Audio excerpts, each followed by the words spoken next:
आएगा। महाराज जी आप कौन है?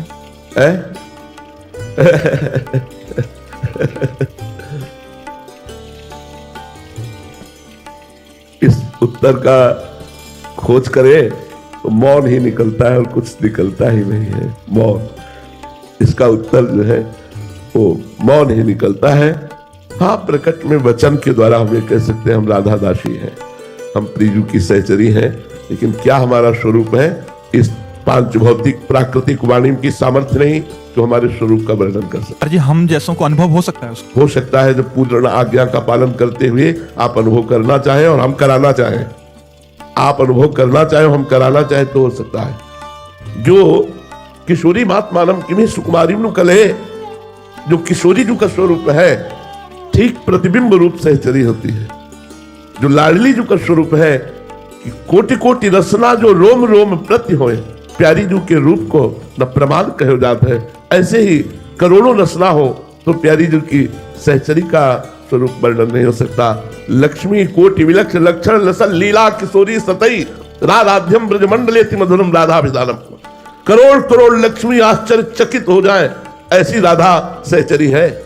एक राधा सहचरी करोड़ करोड़ लक्ष्मी आश्चर्यचकित हो जाए। अब ये इसीलिए ये चर्चा कभी हम करते नहीं, क्योंकि ये एकांतिक और हृदय का विषय है। तो जब गुरु कृपा करते हैं, लाडली जो कृपा करती है, तब समझ में आता है कि मैं किसके पास हूं। अभी जैसे आप हो तो माया का पर्दा लगा हुआ है हमारे आसपास। आपको एक पुरुष दिखाई देगा, आपको एक साधक दिखाई देगा, आपको एक संत दिखाई देगा, लेकिन हम जो है वो नहीं देख पाओगे। पर्दा लगा त्रिगुणात्मिका माया का, और वो पर्दा जो हटेगा तो उसी के सामने हटेगा जो उतनी योग्यता भजन के द्वारा प्राप्त की है। और वो हटाना चाहे पर वो बेपरद आना चाहे, तब वो दर्शन हो जाते हैं कि हमारे गुरुदेव क्या है। जैसे गुरु के लिए कहा गया साक्षात पर ब्रह्म परमात्मा, गुरु ब्रह्मा गुरु विष्णु गुरुदेव महेश्वरा, गुरु साक्षात पर ब्रह्म तस्मै श्री गुरुवे नमः। कहां आप गुरु को साक्षात पर ब्रह्म देख पा रहे हैं? गुरु को एक मनुष्य रूप देख पा रहे हैं। पर ब्रह्म, तो फिर हमें साक्षात्कार किसका करना है? मैं अपने गुरुदेव को देख रहा हूं, पर ब्रह्म को देख रहा हूं। मैं अपने गुरुदेव से बात कर रहा हूं, पर ब्रह्म से बात कर रहा हूं। मुझे अब और कोई पर ब्रह्म नहीं चाहिए। ध्यान मूलम गुरु मूर्ति, पूजा मूलम गुरु पदम, मंत्र मूलम गुरु वाक्यम, मोक्ष मूलम गुरु कृपा। शिष्य निहाल हो जाए यदि गुरु को ऐसे मान ले, ऐसे समझ ले, और भगवान की कृपा से ऐसी समझ आती है कि ब्रह्मा जी को भी वो आनंद नहीं होगा। ये हम वृंदावन में बैठ के कह रहे हैं कि ब्रह्मा जी को भी वो आनंद नहीं होगा जो आनंद प्रेमानंद को है। कष्ट क्या है? कुछ नहीं है, मन का एक भ्रम है।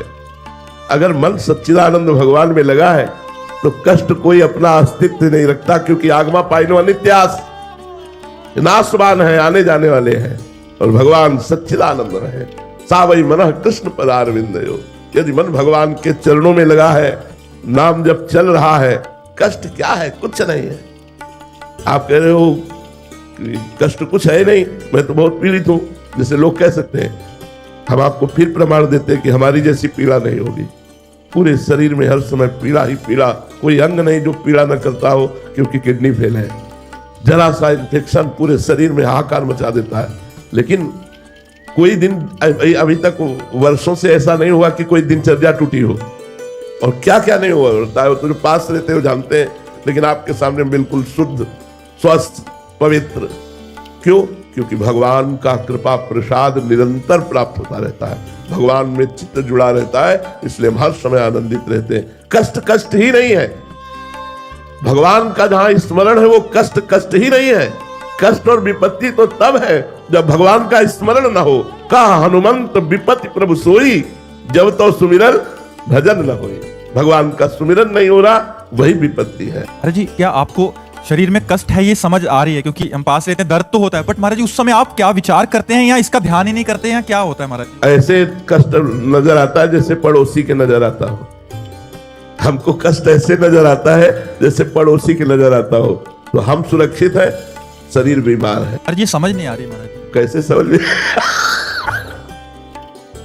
गोस्वामी जी ने लिखा है, यह रहस्य रघुनाथ कर बेगी न जाने कोई, जो जाने रघुपति कृपा सपन्यों मोहन होई। जो भगवान के रहस्य को, अपने स्वरूप को जान जाता है, वो फिर भ्रमित नहीं होता। इसलिए भयानक से भयानक पीड़ा में भी भगवदानंद बना रहता है।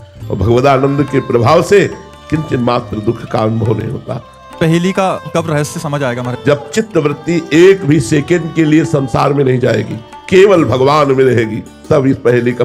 तभी एक ने कहा था हम आपको जान गए, तुम कहा नहीं भैया, तुम पांच भौतिक शरीर को देखकर कह रहे हो जान गए, प्रेमानंद को जान लोगे तो तुम निहाल हो जाओगे। प्रेमानंद को तुमने नहीं जाना, पांच भौतिक शरीर को देखकर तुम कह रहे हो हमें नहीं जाना। हमें जान जाओगे तुम निहाल हो जाओगे, निर्विकार हो जाओगे, दुखों का अंत हो जाएगा। महाराज जी आपको